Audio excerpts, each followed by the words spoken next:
Hello，大家好，我係春露。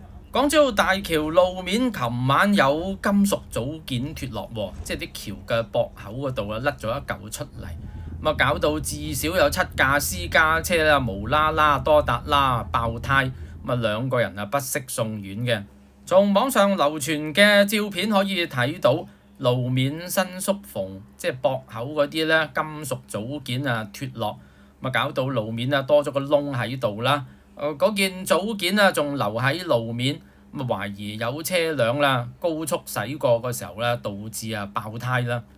香港警方喺琴晚大約9點至10點幾先後接獲7架私家車司機報案，話喺港珠澳大橋往澳門方向近人工島路段爆胎，需要停喺路肩等候救援。有網民更話車輛彈出咗安全氣袋，唔排除爆胎期間誤撞其他硬物啦。其中2名乘客報稱不適，包括1名24歲女子報稱心口痛，由救護車送往北大嶼山醫院治理嘅。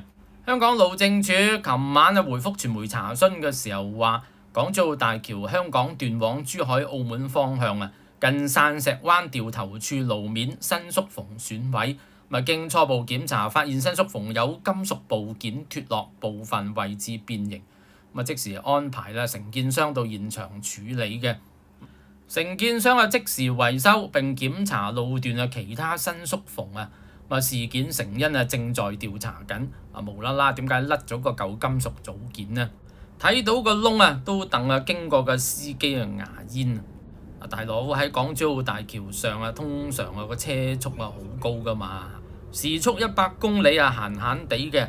哇！大佬行下行下，突然間橋面有個窿喎，咁高速嘅情況之下踩落個窿架車分分鐘失控噶嘛，大佬唔跌落海都算好啦。呢一段屬於香港段喎，係港府負責嘅。橋嘅保養真係認真麻麻。唔知道中咗招有損失嘅司機有冇得索償呢？好，呢一集睇到先，想支持我嘅訂閱啦。